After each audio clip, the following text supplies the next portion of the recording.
Bien, muy buenas tardes tengan todos. El día de hoy tenemos la conferencia titulada Empoderamiento de la comunidad en los sistemas de alerta temprana. En nombre de la Dirección General de Cátedras Libres de la Universidad Centro Occidental Lisandro Alvarado, les damos la más cordial bienvenida a esta conferencia del día de hoy que nos brindará el ingeniero Abraham Salcedo, con la cual cerramos con broche de oro nuestro fructífero año de excelentes actividades. Nuestro invitado del día de hoy es ingeniero hidrometeorologista, meteorólogo, egresado de la Universidad Central de Venezuela en 1979. Tiene un posgrado en planificación e ingeniería de recursos hídricos de la Universidad Simón Bolívar. Fue director de hidrología y meteorología del Ministerio del Ambiente. Es exdirector general de Información Ambiental del Ministerio del Ambiente, consultor del BID, del CAF, del DM, de EDELCA, Bauxilum, de empresa Yacambú Kibor, Imparques, y también es consultor para empresas en México, Bolivia, Perú y Uruguay. Con 40 años de docencia en hidrología, meteorología y climatología, cambio climático y estadística y programación, ha publicado 3 libros y más de 80 trabajos de investigación. Para la Dirección de Cátedras Libres, para la Cátedra Libre de Gestión Ambiental Sostenible, ingeniero José Rafael García, es un honor tener al ingeniero Abraham Salcedo esta tarde brindándonos esta magistral conferencia sobre este tema tan importante que nos atañe a todos y sobre todo en esta época en donde las lluvias están causando estragos. Muchísimas gracias, ingeniero Salcedo, bienvenido. Los micrófonos y la pantalla son suyos.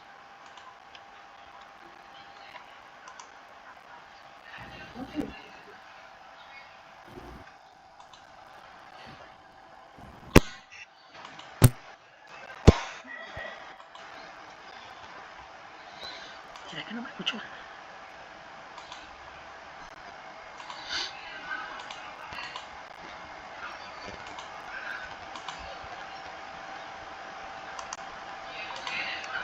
Adelante, ingeniero, los micrófonos y la pantalla son suyas.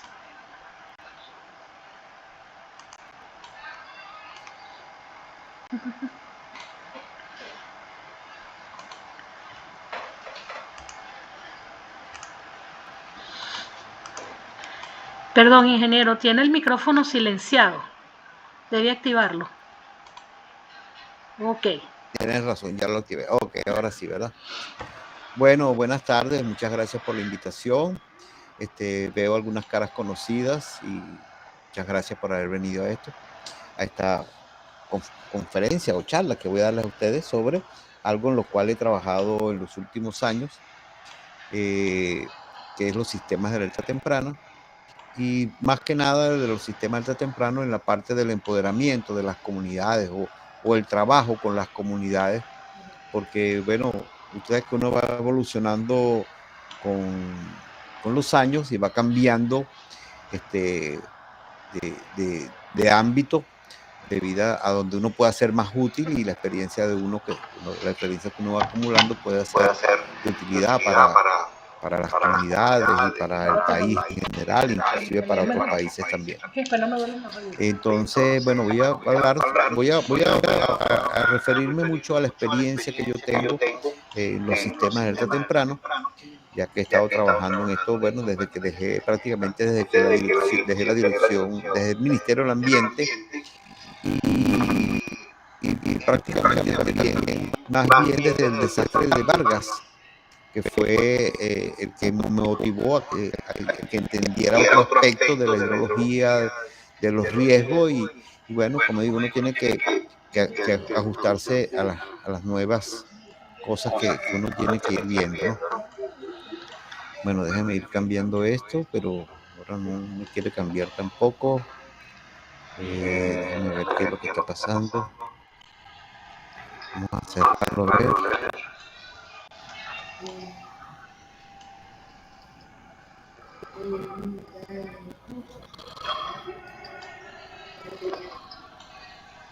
Ok, ahora sí, ¿verdad? Están viéndolo pasando, ¿verdad? Sí, sí se ve. Ok, perfecto. Bueno, fíjense, voy a referirme primero que nada, bueno, a todos los sucesos que han ocurrido este año y particularmente en Venezuela, ¿verdad? Debido a lluvias especiales,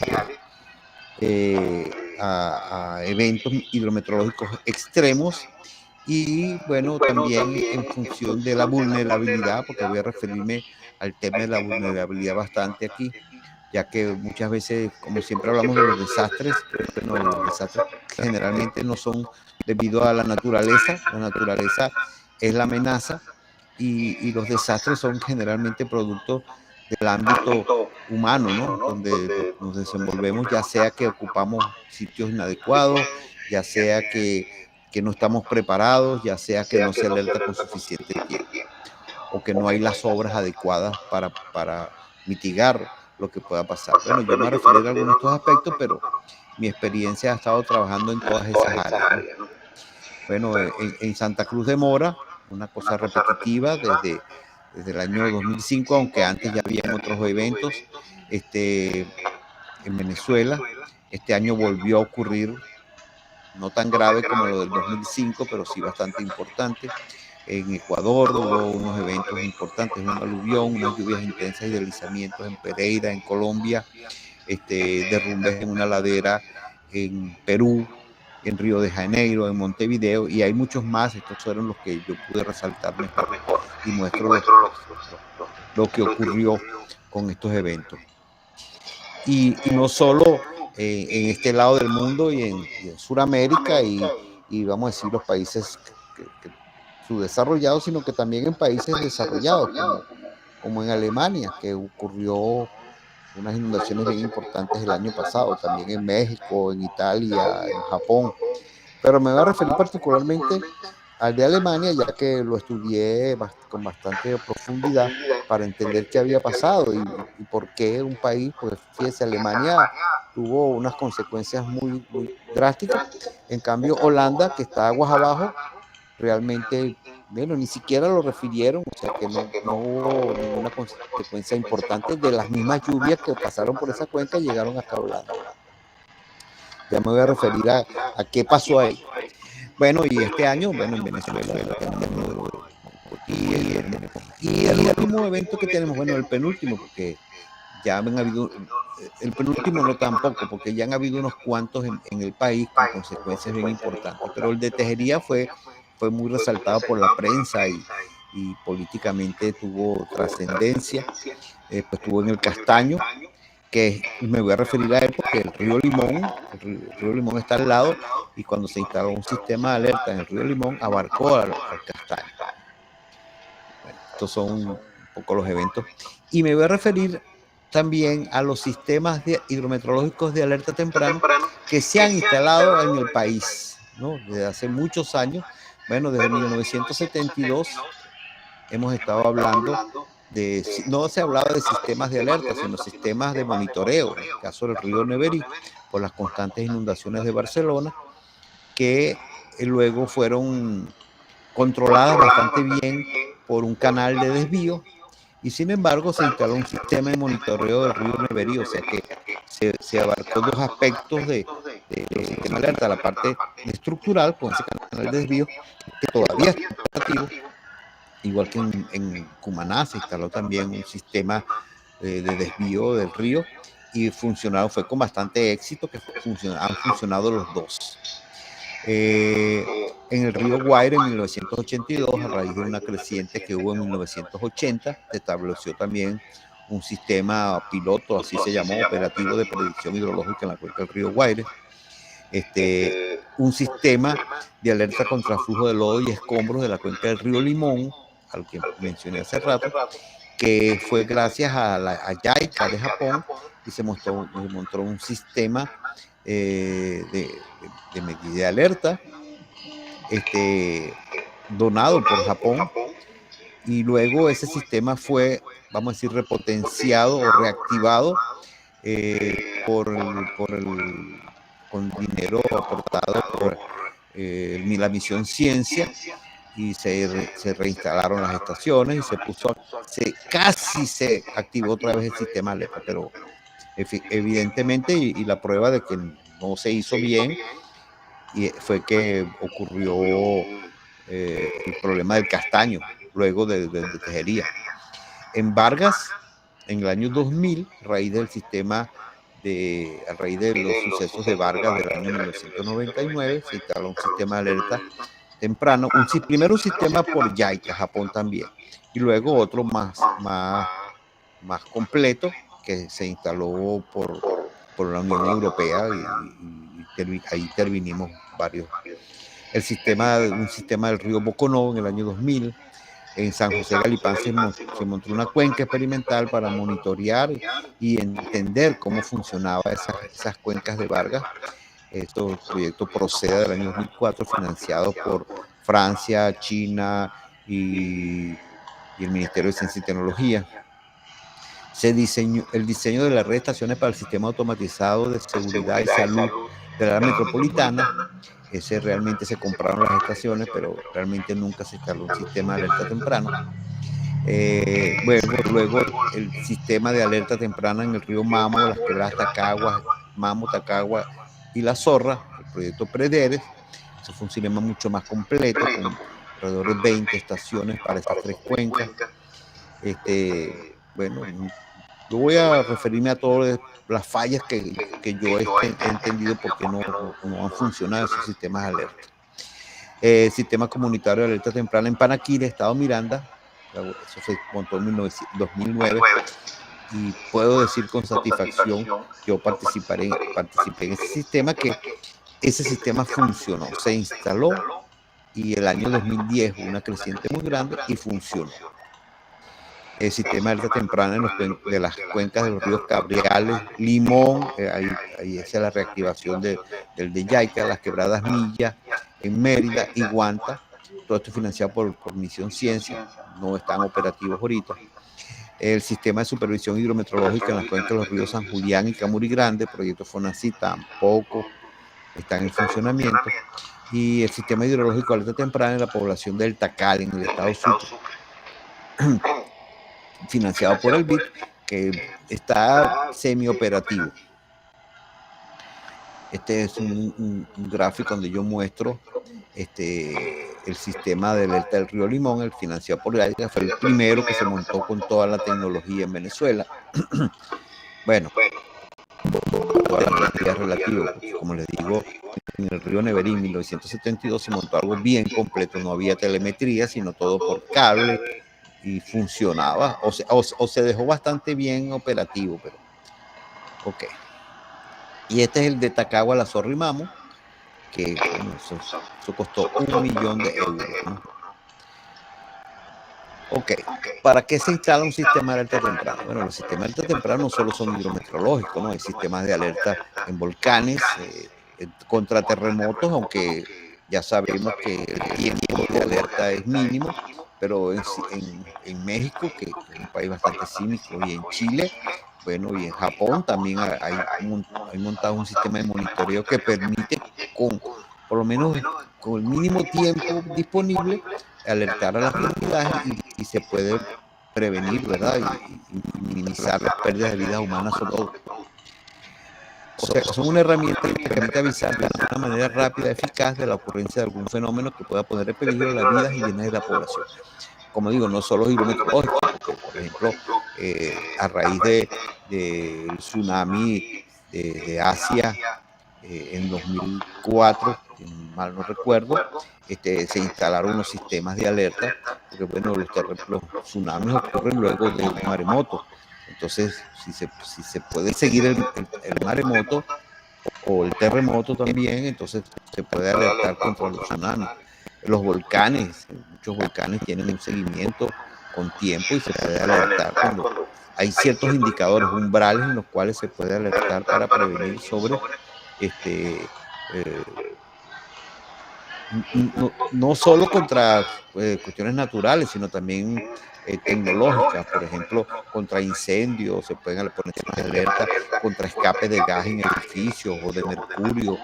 Hay muchos casos documentados donde hay sistemas de alerta. Los sistemas de alerta contra incendio en los edificios son sistemas de alerta que pueden alertar para salvar vidas, ¿no? Pueden ser muy sofisticados, ¿verdad? Bueno, perdón, déjenme acordarme de algo que siempre menciono, ¿no? la NASA tiene tiempo investigando sobre sistemas de alerta contra meteoritos, ¿no? Y entonces ahorita hicieron un desvío de un meteorito con una nave y bueno, eso es prácticas que se están haciendo, investigaciones para sistemas de alerta. Pueden ser muy sofisticados como eso, ¿verdad? Pero también pueden ser, o sea, que con todas las tecnologías de vía telefonía, radio, celular, con centros de recepción y pronósticos especializados, ¿verdad? O sea que ahí toda la tecnología disponible se puede utilizar para sistemas de alerta. O simplemente sistemas comunitarios que tienen entre sus características que son manejados por personas de las propias comunidades, normalmente son de bajo costo y su equipo de monitoreo es muy simple y su mantenimiento muy fácil. Bueno, ahí yo me he enfocado, por eso hablo del empoderamiento de las comunidades, me he enfocado en la necesidad de que por lo menos esto, aunque sea ya algo muy sofisticado, si la comunidad no está enterada y no funcionan los sistemas de alerta temprana. Bueno, eso fue el caso de Alemania. El pronóstico meteorológico funcionó bien, el sistema de alerta hidrológico funcionó bien, pero parece que las comunidades no tenían el manejo adecuado de la tecnología, no sabían, ni siquiera sabían que existía. Mucha gente se murió porque no pudo subir a un segundo piso, más bien se fueron al sótano, cosas muy extrañas pasaron ahí, o producto de ese no manejo de las comunidades, y pasó en Alemania, ¿no? Aquí cuando el sistema de alerta, que montamos el sistema de alerta en Vargas, había un experto en protección civil de Italia, y entonces él decía que él no estaba muy de acuerdo con todo ese dinero que se gastó. Yo ahora me doy cuenta que tenía parte de razón, se gastó mucho dinero, pero no se gastó todo el dinero que hacía falta para empoderar a las comunidades y que las comunidades conocieran el sistema de alerta temprano y trabajaran con el sistema. Se empezó a hacer, pero bueno, hubo muchas fallas y yo voy a referirme a eso para que se entienda qué falló ahí. Pues bueno, uno ha tenido, y no solo en Venezuela, pocos éxitos, más bien fracasos, pero también lo he visto en República Dominicana, en México, en Perú, cómo se van cometiendo los mismos errores. Los sistemas de alerta tienen unos componentes muy específicos y unos protocolos de acción también muy particular. Los resultados van directamente asociados con el conocimiento que tenga la población sobre la interacción entre los pronosticadores, los organismos planificadores y los entes de emergencia y las comunidades. A medida que la comunidad está mejor preparada y participe en las actividades, será más eficiente el sistema de alerta. Por ello que es necesario la divulgación sobre lo que ello significa y la importancia que tienen para la disminución de riesgo. Hay un círculo que debe hacerse, ¿verdad? Que es la planificación y medición. No es que a mí a veces me dicen, vamos a montar un sistema de alerta, y luego sí, pero eso no se hace de la noche a la mañana, eso lleva tiempo, hay que planificar y hay que hacer una cantidad de talleres, cursos, materiales, y entonces luego hay que hacer un seguimiento, un monitoreo a las situaciones meteorológicas. En el caso de que estamos hablando de los sistemas de alerta hidrometeorológicos, hay que hacerle un seguimiento. Luego ocurren los eventos, ¿verdad? Deslizamientos, inundaciones rápidas o inundaciones lentas, ¿verdad? Hay rescate, salvamento, reconstrucción, y luego hay que volver a trabajar, o aunque no ocurra nada, hay que seguir trabajando con la planificación y modificación. O sea que es un círculo que debe mantenerse constantemente. Esa es una de las grandes fallas. Aquí se monta el sistema y se piensa que ya, cuando se montó el sistema del río Guaire en el año 82, bueno, se montó, se compraron todos los equipos, se montó un modelo súper sofisticado, pero la comunidad nunca se informó sobre lo que estaba pasando. Y además de eso, luego los equipos fueron abandonados, no adquiridos, no tuvieron el mantenimiento adecuado, y se produjo entonces lo que ha pasado aquí regularmente con todas las estaciones hidrometeorológicas, y está pasando ahorita no solo para los sistemas de alerta, sino para los sistemas de monitoreo en general, que las estaciones no tienen el mantenimiento adecuado o son vandalizadas. Entonces tenemos una deficiencia de mediciones ahorita.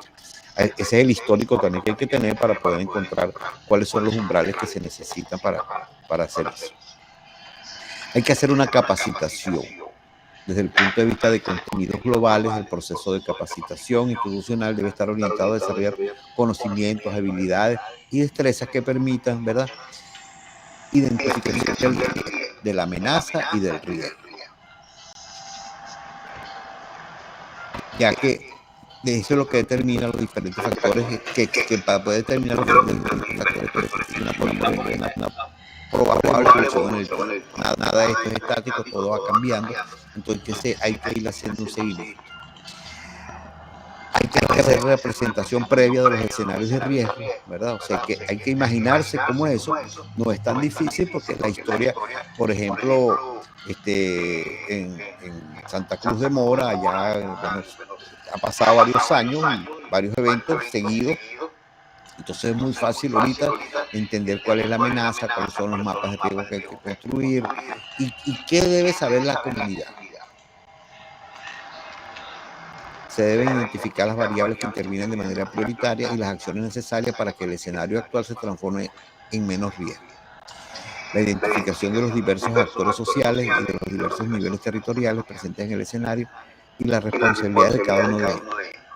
La identificación, elaboración y diseño y aplicación de los medios de intervención más adecuados para la transformación del escenario.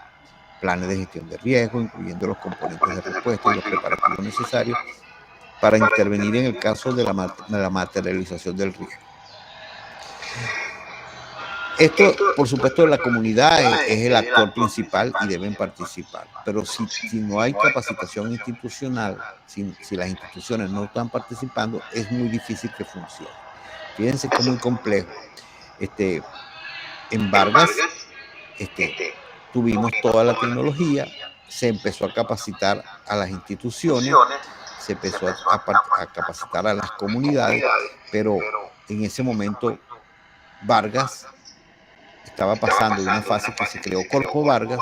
Corpo Vargas era una institución supra local, o sea, se acaba de crear el Estado Vargas, y entonces había una gobernación. El ámbito territorial de la única alcaldía de Vargas era lo mismo que la gobernación, entonces ellos vivían en un eterno, todavía viven en un eterno conflicto de incumbencia, porque bueno, hay unas fallas ahí institucionales muy importantes. Cuando fuimos a entregarle bueno, desapareció Corpo Vargas, en ese interín desapareció Corpo Vargas. Corpo Vargas era el que administraba todo este proceso. Cuando desaparece Corpo Vargas, había que entregárselo a quién. Bueno, a nivel nacional, esa es una falla también que suele ocurrir aquí. Por ejemplo, las estaciones, en ese momento no se había creado el Instituto Nacional de Meteorología y Hidrología, se creó y entonces ellos querían administrar las estaciones, pero cuando le dijimos cuánto costaba administrar las estaciones, entonces no estaban muy interesados en administrarlas, y como estaban en un proceso de adquisición de equipos, entonces empezaron a discutir sobre si eran los equipos adecuados, y ellos al final abandonaron las estaciones que se les entregaron, no vieron viabilidad de atender esas estaciones y montaron nuevas estaciones, muchas veces al lado de las estaciones que ya existían.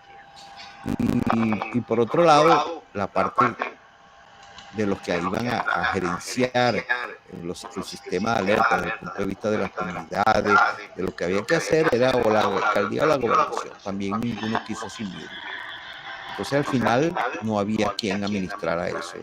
Bueno, hemos debido a lo que estábamos promoviendo el proyecto, pensar en eso, bueno, sí, pero también era muy complicado hacer ese escenario cuando, bueno, la decisión de desaparecer Corpo Vargas fue tan rápida, no tuvimos tiempo de manejar eso, y la gobernación y la alcaldía yo creo que todavía no han entendido lo que eso significa. En estos días me dio la gente de la Universidad Marítima del Caribe, pues montamos una sala operativa en la Universidad Central y una en la Universidad Marítima del Caribe. La principal era la Universidad Marítima del Caribe, y le dimos todo el entrenamiento y toda la capacitación a ellos para que fuera una institución de investigación seria, la que administrara por lo menos la parte de la información, y luego la parte operativa, la sala situacional, manejar a la alcaldía y la gobernación. No hubo coordinación, y ahorita en estos días me llamaron para decirme que ellos ni sabían que eso se había hecho. Bueno, ha cambiado todas las autoridades y entonces no se hizo nada. Entonces la capacitación institucional debe hacerse de una manera sistemática y crear instrumentos específicos que sirvan de apoyo a todo eso. Eso se hizo y se ha hecho siempre. O sea, esos documentos están, pero tampoco no se pueden hacer documentos genéricos, sino documentos específicos para la comunidad y para las instituciones.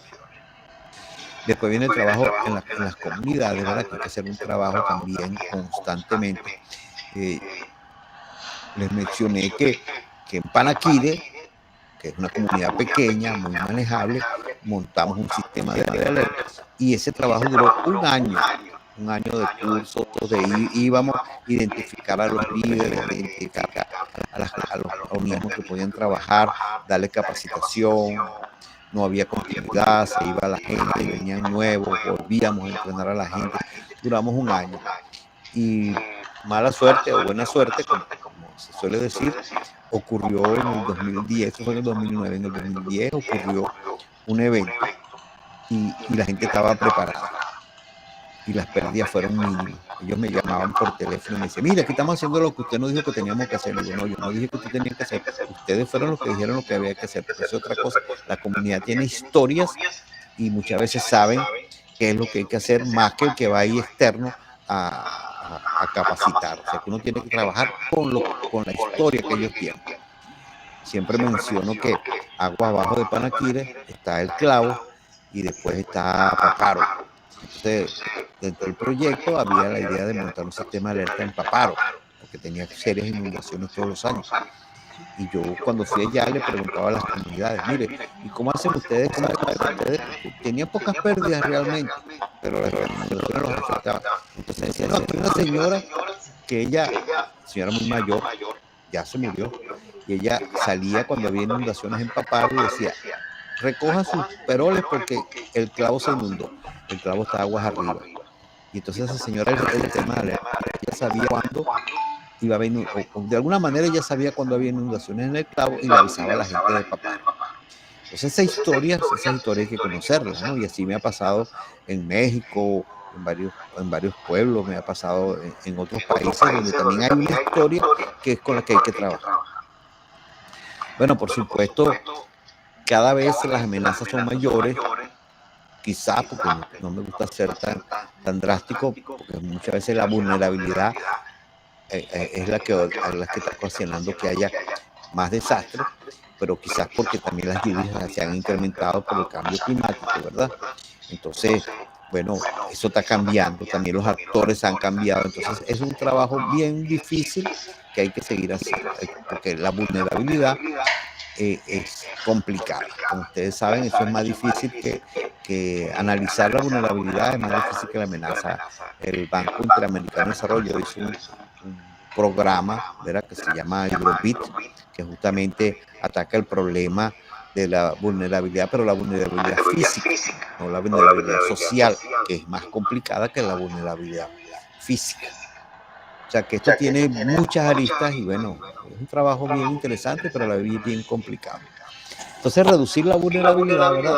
Los sistemas de alerta sirven para reducir la vulnerabilidad, porque si la gente tiene conocimiento y tiene información, entonces puede estar más preparada, ¿verdad?, para mitigar los daños que se pueden ocurrir a la infraestructura y a la gente, ¿no? Hay que tener sistemas de información hidrometeorológico, pero estos pueden ser simplemente pluviómetros de esos comunitarios que hemos fabricado y se le han instalado a la gente, pero si no hay nadie que tenga un repositorio de esa información y procese esa información, no hay sistema de alerta temprana. O sea, hay que hacer monitoreos pluviométricos, hidrométricos, simplemente saber. Embarga, la gente decía, nosotros vimos las quebradas, estos días vi una margarita, una quebrada, y decía que ellos nunca habían visto esa quebrada, estaba en la montaña, una cascada, ellos nunca la habían visto. O sea que ese es un evento extraordinario y eso forma parte de lo que hay que conocer, ¿verdad? Y muchas veces la tecnología puede ayudar a eso. Planificación para emergencias, preparativos en el ámbito local, respuestas de desastres de origen hidrometeorológico. ¿Quiénes participan en un sistema de alerta? Bueno, las comunidades, primero que nada. Si no va a participar la comunidad, no va a funcionar el sistema, porque simplemente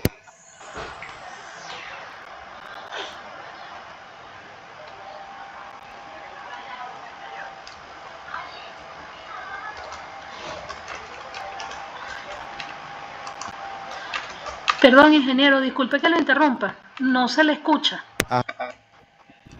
Sí. ¿Aló? ¿Ahora? Sí, ahora sí. Ok. Perfecto. Así que el micrófono se bajó. Me están oyendo bien, ¿verdad? Ok, entonces los gobiernos locales, los gobiernos nacionales, el gobierno nacional tiene que participar. Todas las instituciones, los organismos regionales, los organismos internacionales. Bueno, fíjense, para montar un sistema de alerta que montamos en Mérida, bueno, la gobernación participó, Protección Civil. Entonces nosotros el proyecto lo estábamos manejando desde Caracas. Eso puede ser un error porque, bueno, una de las reacciones que tuvimos es que los merideños no estaban muy de acuerdo con que fuera de gente de Caracas a instalar un sistema de alerta ya temprano. Y yo les dije, bueno, pero no importa, vamos a ver cómo hacemos para que el dinero le llegue a ustedes y nosotros nos quedamos ahí como apoyo para trabajar.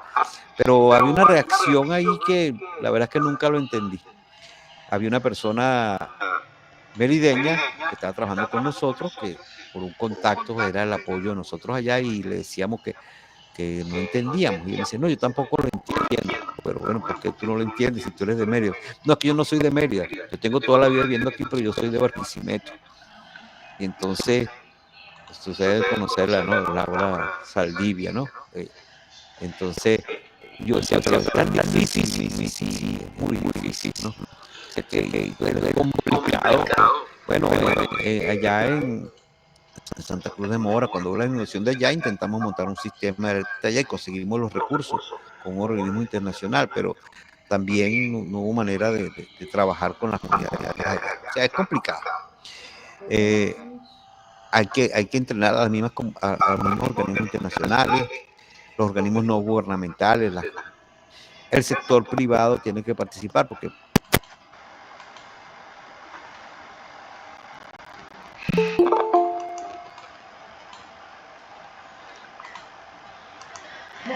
De nuevo no se le escucha.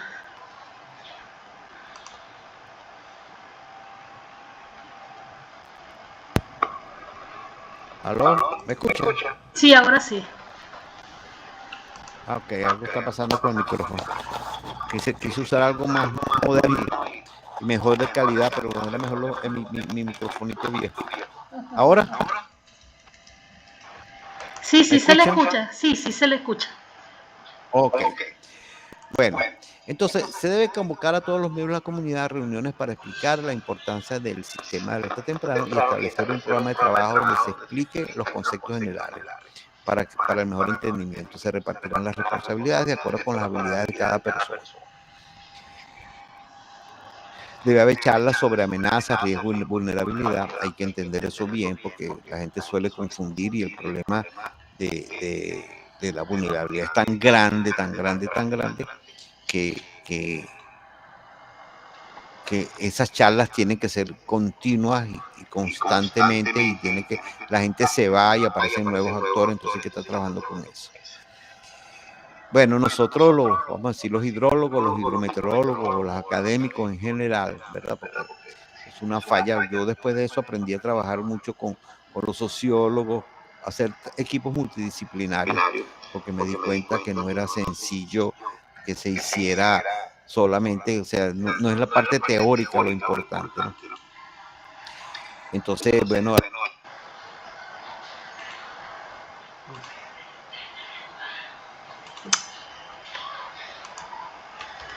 Perdón, ingeniero, nuevamente no se le escucha. Ahí. Ahora sí, ahora sí. Ahí voy a tener pisado el botón para ver. Ok.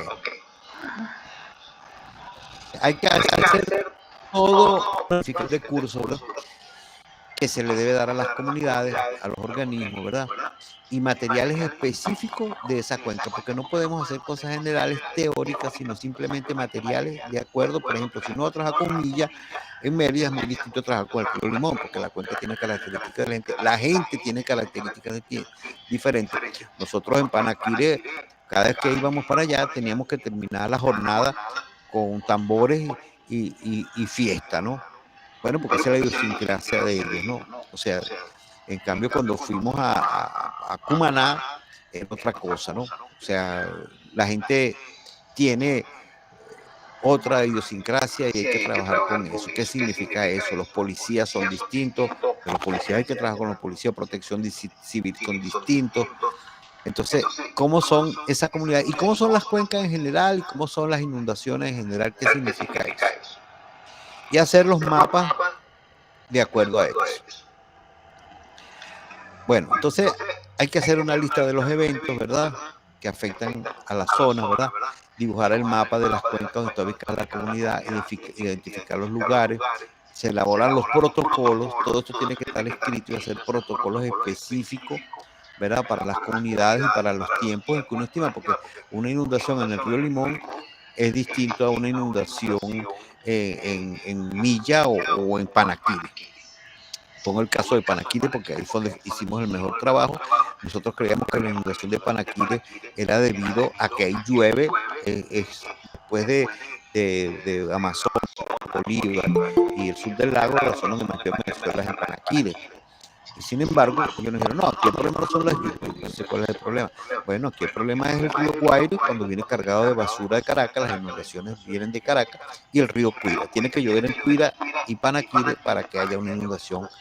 Y Cuira y el Guaire para que haya una inundación en Panaquire, ¿no? Eso yo no lo entendí hasta que estuve allá. Y entonces hicimos un protocolo para eso. ¿Y cómo saben ustedes que está lloviendo en Cuira? Ah, porque de aquí lo vemos. ¿Y cómo sabe usted que está lloviendo en el Guaire? Bueno, porque viene el río cargado de potes de plástico. Cosas como esa. Y entonces nosotros montando que íbamos a montar medidores de nivel. Y todo. No, la cosa era mucho más sencilla. Y bueno, también ahí se sabía que como Pacheco, aguas arriba, se inunda, tienes tanto tiempo para manejar la inundación en Panaquire. Como el mismo caso del clavo con papá, ¿no? O sea que eso es distinto estando en Mérida, tratando de montar el sistema de Mérida, ya ocurrió una inundación en una montaña por allá cerca de Mérida. Y no nos enteramos sino después que pasó. O sea que trabajar eso es sumamente interesante, pero muy complicado. Entonces hay que hacer toda una serie de talleres, ¿verdad? Con las comunidades para definir, fabricar pluviómetros comunitarios, colocación de miras, organización comunitaria, mapas de amenazas, protocolos, todo es protocolo, tiene que estar por escrito. Ellos tenían en Panaquire su papel de trabajo con plastificado y ordenado, y estaba en la iglesia, y estaba en las escuelas, y estaba en todas partes. Entonces, todo el mundo sabía cómo era. Hay que hacer simulacros. Bueno, todos ustedes han visto los simulacros que se hacen en todos los países con terremotos. Aquí en Venezuela se estuvo haciendo muchos simulacros en las escuelas con Fumbices, y nosotros hicimos simulacros en Panaquire, en Vargas, en Puerto La Cruz, allá en Guanta, hicimos en Cumaná, se hicieron muchos simulacros, ¿no? Y bueno, puede ser instrumentación de nuevas tecnologías o simplemente los pluviómetros comunitarios, a eso que yo les me refiero, que funcionan, ¿verdad?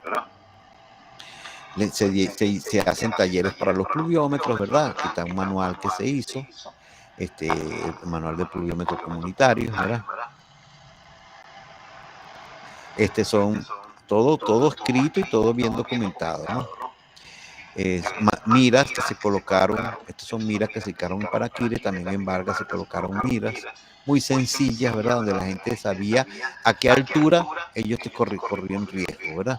Cuál era el riesgo que tenía.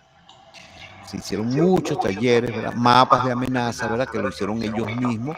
Luego se lo transportamos a sistemas de información geográfica, pero los primeros fueron hechos en croquis para las comunidades. Y eso era lo que funcionaba, cosas como esta que ven aquí. Eso hecho ellos por ellos mismos, ¿no? Al final ellos mismos eran los facilitadores. Habíamos formado gente, ¿verdad? Todo, repito, protocolos, ¿verdad? Protocolo de los funcionamientos, se organizaba la comunidad y se creaban comités, ¿verdad? Comité de monitoreo, comité de alerta, comité de rescate, comité comunitario, abastecimiento, salud, ¿verdad? La guía de pronóstico. Hay que tener una guía de pronóstico. Como dice, ¿cuál es la guía de pronóstico de Panaquire? Bueno, llueve. Cuando el río Guaire viene cargado de plástico, ellos se alertan. Se llenó Pacheco, como ellos suelen decir, o sea que ya Pacheco está inundado, y entonces viene la inundación. Para Pacheco parece que se inundaba, pero no había ningún problema. Bueno, se buscó toda la información hidrometeorológica que había en el río Tuy, ¿verdad? En ese momento teníamos bastante información de precipitación. Ahorita hay un problema porque no tenemos suficientes estaciones para hacer los umbrales. Y definir cuál es el umbral. Fíjense, en Panaquiles el umbral era la calle El Carmen. Cuando la calle El Carmen, si pasaba todo lo que estaba pasado, lo que se decía antes, que era que estaba el Cuira y el Guaire inundado, entonces lo siguiente era que la calle El Carmen se inundaba. En lo que la calle El Carmen se empezaba a inundar, ellos tenían tiempo todavía para sacar las cosas y ya había que decidir a dónde se iba a ir la gente en el caso de inundaciones. Cuando hubo la inundación del Guaire, de Vargas en el 99, ellos se vieron afectados y había un cerro en el cual ellos no subían porque tenían un paradigma ahí de que había brujería, de que había, no sé. Bueno, nosotros tuvimos que hacer varias parrillas en esa zona para que la gente la viera que ahí no pasaba nada. Y entonces después se designó que era una zona de seguridad porque era muy alta, ¿no? Bueno, fíjense, todo este material, que son las guías que se hicieron los simulacros, ¿verdad? Para cada caso teníamos un material, ¿no? Para todas las guías de los protocolos, las guías del simulacro, uno hace como una novela, una historia de cómo va a ocurrir la inundación. Entonces el simulacro está basado en eso. Primero se hace esto, después se hace esto. Entonces con megáfono la gente salía, los líderes, y dirigían, va a haber inundación, el Guaire, hay que resguardarse, y para dónde tenían que ir y todo eso. Y les colocó el semáforo, bueno, salía el simulacro, había gente que iba herida y la llevamos para los centros de salud, había una comisión de salud, todo un trabajo bien interesante que funcionó en el 2010. Bueno, entonces fíjense, este es el último, vamos a decir, partecito donde yo resumo que hace falta. Bueno, primero, los escenarios climatológicos. ¿Verdad? Las lluvias en Barquisimeto son distintas a las lluvias en todos los demás sitios, ¿verdad? Entonces hay que hacer escenarios climatológicos. No solo lo que ocurre, sino el escenario climatológico que uno tiene. Este año, ¿por qué ha llovido tanto? Bueno, tenemos persistencia de 3 años de la niña. Y aunque sea una sola en Venezuela, la estadística dice que cuando hay niña, hay lluvia por encima del promedio. Entonces ya tenemos el primer escenario. Nosotros estamos alertando sobre esto desde el noviembre del año pasado. Entonces, hay niñas, vamos a esperar lluvias por encima del promedio. Ya empezó a llover porque en marzo, en abril estaba lloviendo en Mérida, en la zona sur del lago, y la convergencia intertropical estaba bien activa. O sea que esos son escenarios climatológicos que ya tenemos. Pero luego tenemos en el momento, y ahí donde la red hidrometeorológica en tiempo real es importante, y si no, la gente, porque una cosa es que está lloviendo, si yo conozco bien, por ejemplo, en Tejerías, la gente debería haber estado alerta, que empezó a llover y tenía tantas horas lloviendo. ¿Cuántas horas lloviendo en Tejerías son ya sin que haya una posibilidad de que haya deslizamiento? ¿Y cómo es esa cuenca? Eso tiene que conocer a la comunidad. O sea, tenemos que tener el escenario climatológico, el pronóstico meteorológico, la convergencia activa, o viene una onda del este, o es una tormenta. Cuando ocurrió la tormenta Brett en Caracas, bueno, uno le hizo seguimiento a la tormenta Brett y sabía en cuánto tiempo iba a llegar a Caracas. Entonces, bueno,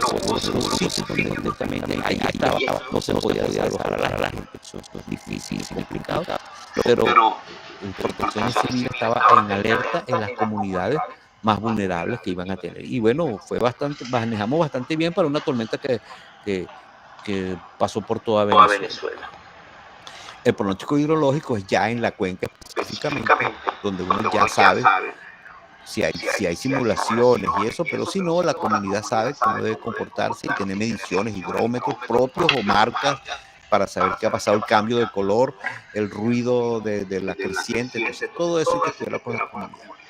Bueno, el mapa de ocupación de los espacios, porque bueno, en el caso de Tejerías, bueno, ya sabemos que prácticamente la comunidad estaba en el cauce. Pero en el Castaño, una urbanización totalmente distinta desde el punto de vista zoológico, Bueno, ahí igualito pasó un desastre y había puras quintas y sin embargo pasó. O sea que no es solo un tema de las comunidades más vulnerables. Bueno, hay que estudiar la cuenca, la flora, la vegetación, el suelo, hacer los mapas de amenaza. Podríamos llegar a mapas de riesgo, pero el tema de la vulnerabilidad otra vez es complicado. Pero bueno, siempre hay que ir apuntando hacia eso. Los protocolos de actuación, el monitoramiento y los simulacros que hay que hacer. Todo estos son los puntos, como le dice el check, que uno tiene que ir haciendo para decir que existe un sistema de alerta. Todo esto con las comunidades, todo esto con los organismos, todo esto hacerlo y rehacerlo. O sea que no es que también yo lo hice este año, porque bueno, si uno va a Vargas ahorita se va a dar cuenta que la gente, antes de Vargas, la gente decía que eso había ocurrido, que eso no iba a ocurrir nunca, porque eso ocurrió fue en el año 51. Luego en el año 2005 nosotros alertamos que ocurrió también otra vaguada en esa zona y la gente decía, no, pero eso ya pasó, y no hubo manera que la gente entendiera. Bueno, porque no se trabajó toda la comunidad, hay que seguirla trabajando. Bueno, entonces, la historia de las comunidades constituye un recurso fundamental para la interpretación de los procesos de construcción de riesgo y el conocimiento de las experiencias de mitigación y respuestas ante los desastres. Esa es la conclusión más importante y por eso esta presentación, a mí me gusta decir que es el empoderamiento de la comunidad lo que realmente puede contribuir más eficientemente a disminuir, ¿verdad?, la vulnerabilidad y a mitigar las amenazas. Los estudios y evaluaciones de riesgo deben contener propuestas técnicas y procedimientos participativos que posibiliten el empoderamiento local. Los mapas de riesgo elaborados participativamente y la valorización de facilitadores constituyen herramientas didácticas importantes. Las propuestas para la gestión de riesgos deben elaborarse y aprobarse con funcionarios de las instituciones. También si no funciona, las alcaldías, las gobernaciones, protección civil, los bomberos, los policías, los scouts, todo el mundo tiene que participar, ¿no? Pues los públicos y privados, los privados tienen que participar, ¿verdad? Y sobre todo hay que identificar los líderes de la comunidad. Las propuestas de obra de mitigación, que también son parte de los sistemas de alerta, ¿verdad?, se sustentan en las evaluaciones y zonificaciones de riesgo y comprenden la vivienda, infraestructura, servicios y los sitios productivos para asegurar su mantenimiento, y se prioriza el uso de tecnologías accesibles de la población. Los planes de emergencia deben basarse en la identificación local y habilitación de las zonas de evacuación y refugio que posteriormente pueden ser accesibles y seguras para la reubicación definitiva de la población. La producción de materiales educativos son el insumo clave para la capacitación. O sea, si no se tienen materiales, no se puede hacer la capacitación y sensibilización a la comunidad. Los comportamientos adecuados aprendidos ante la ocurrencia de fenómenos destructivos se asocian con el conocimiento de las características del fenómeno. O sea, que hay que conocer muy bien las características del fenómeno y la valoración de la población en los riesgos. En estos proyectos se trabaja con eventos que tienen cierta probabilidad de ocurrencia, pero hay indicaciones que estos van a estar cada vez más asociados a los cambios climáticos. Las investigaciones al respecto están todavía muy incipientes. Esto determina que las comunidades manejan una incertidumbre que es mayor a la propia de su cotidianidad. Y es lógico que no puedan tomar la conciencia necesaria para incluir las variables riesgo hidrometeorológico y otras amenazas de origen natural en su proceder diario. Las autoridades de todo nivel, esto tiene que hacerse desde arriba a abajo y de abajo para arriba. Si las comunidades abajo presionan, lo logran. Porque de arriba siempre empiezan a zonificar y a tomar decisiones. Cuando hicimos el proyecto Comisión Ciencia, escogieron unas cuencas. No era mal, cualquier cuenca podía ser útil, escogimos cuencas que tenían, pero ya entendimos desde ese momento que esas comunidades se tomaron porque había razones políticas o razones, no se hizo el análisis que se debía haber hecho, pero si vamos para arriba, sí, esas seguro van a ser las que sean necesarias. Uy, aquí decía muchas gracias, pero algo pasó aquí. Porque este era un video y ahora no lo tiene. Bueno, muchas gracias. Estoy aquí disponible para alguna pregunta que tengan.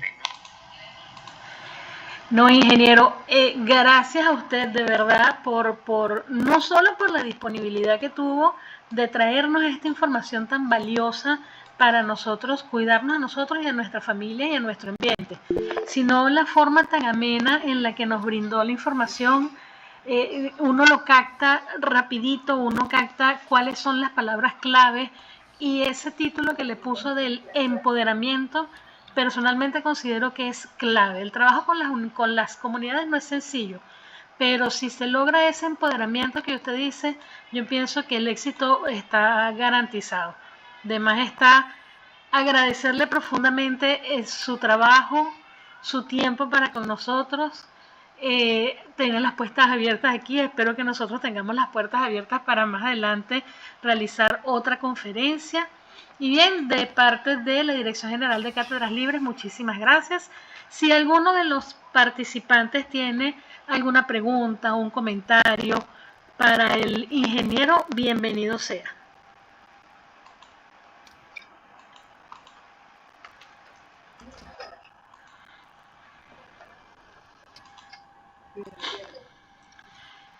Perdón, Perspectivas Agropecuarias escribió en el chat: saludos, doctor Salcedo.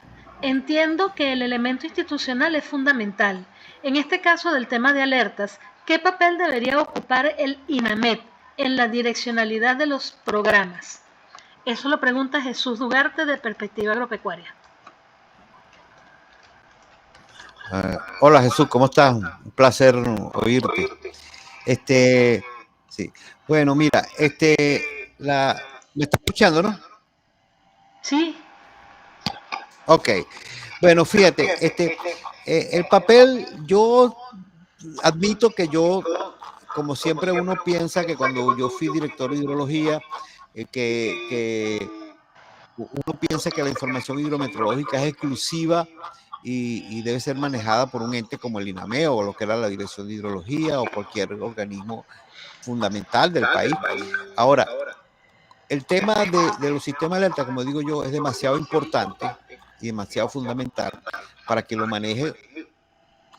Ellos son uno de los actores, y a lo mejor bien importante, por supuesto, por la información que ellos manejan.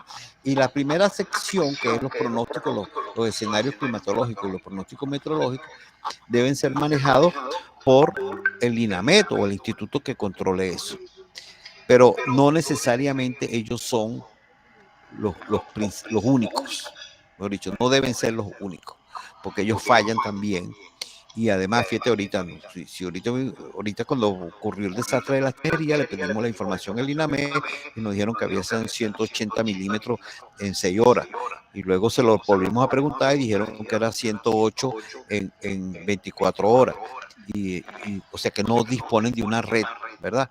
Bueno, y tú sabes bastante bien lo que cuesta y cuáles son las fallas que hay para que no se tenga una red adecuada. El país se ha ido viviendo eso. Entonces, la primera parte, ellos tienen que ser actores fundamentales, que para los escenarios climáticos y los pronósticos meteorológicos. Ya los hidrológicos, que son más locales, que son cuencas, el INAM controla todas las cuencas. Hay organismos, otros ministerios, pero además está Protección Civil, están las propias comunidades, porque hay cuencas que solo la controla, por lo menos Tejería. La Tejería la debería haber controlado la comunidad que vivía ahí. ¿Conocían su riesgo? No. Entonces, pero si usted le pregunta a los organismos, entonces te dicen que ellos son el ente encargado de eso. Eso es un error y bueno, espero que eso se resuelva, porque no podemos seguir pensando que en Estados Unidos, en Italia, me contaba el italiano que las cuencas, las comunidades las manejaban regionalmente las comunidades. En España también es así. Sí, ingeniero, yo tengo una pregunta, porque nos dejó claro que uno de los actores principales para el trabajo o para la prevención o la preparación de las comunidades es la misma comunidad. Entonces la pregunta es, si ustedes están activos en la labor de la capacitación de las comunidades para sensibilizarlas y empoderarlas en este sentido. Bueno, fíjate, mi experiencia ha sido bastante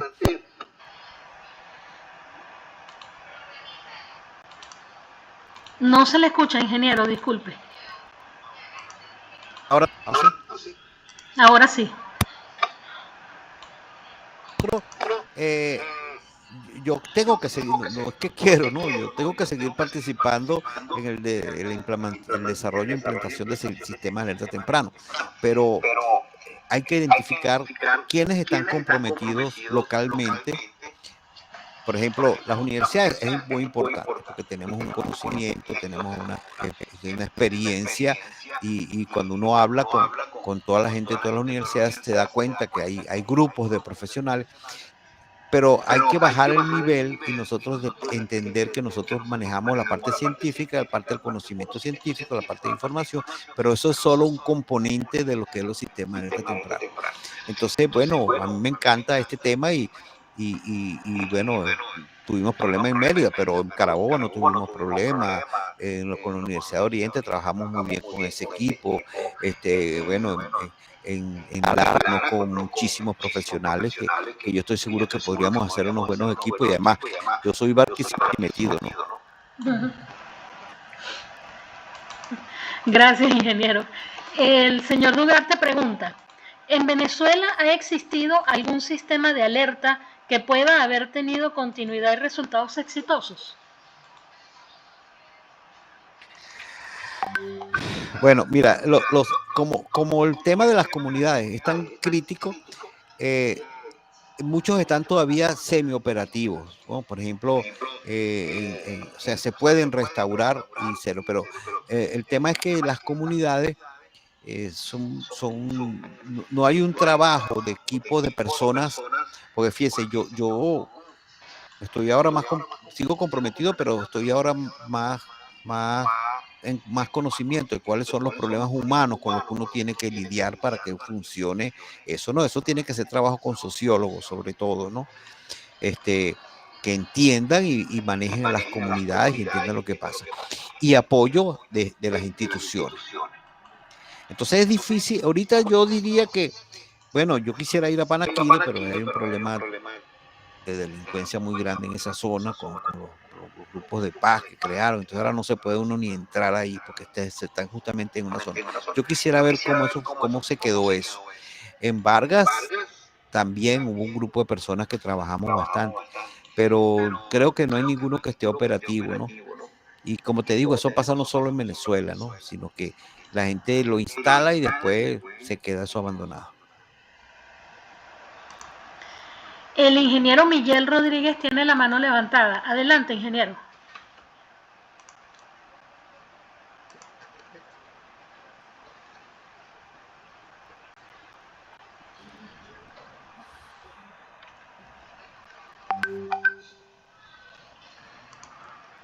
Ingeniero Miguel, tiene la palabra.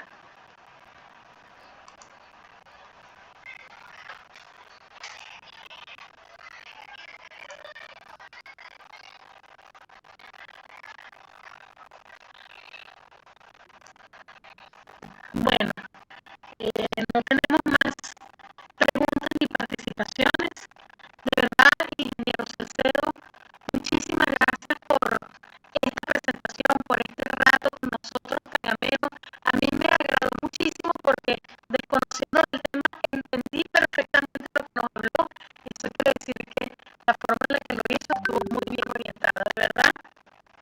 En nombre de la Dirección de Cátedras Libres y de las autoridades de la Universidad Centro Occidental y San Alvarado, te agradecemos profundamente el haber apoyado este proyecto, el haber compartido con nosotros y el haber estado informándonos de este tema tan importante, tan relevante y tan actual, en el que muchos se han visto afectados y que muchos de nosotros podemos contribuir a mejorar las condiciones de esas personas y a evitar nuevos accidentes, nuevos eventos. Agradecida profundamente, ingeniero. Bueno, gracias a ustedes. Mira, yo te voy a mandar la presentación, la puedes distribuir. Si alguien tiene alguna pregunta, con mucho gusto tú me la remites por el chat y yo con gusto le contestaré o aportaré lo que yo crea conveniente, ¿ok? Excelente. De verdad, muchísimas gracias, ingeniero, y gracias a todos los que estuvieron presentes en esta actividad, los que participaron, el profesor Miguel, que está desde temprano con nosotros y que fue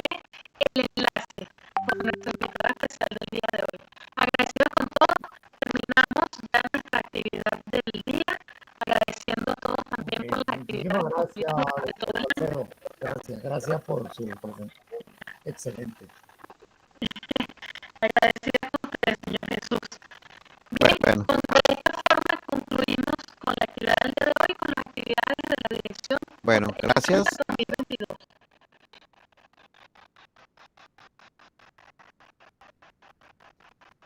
¿Se quiere despedir, ingeniero? El micrófono es suyo. Bueno, muchas gracias y ha sido un placer estar con ustedes. Con todo gusto, pronto estaré ya en Barquisimeto, entonces voy a visitarlo. Yo voy regularmente allá, así que, bueno. Excelente. Aquí Ok, tiene las hasta luego, puertas pues. abiertas. Hasta luego. Hasta luego a todos. Hasta luego. Muchísimas gracias y estén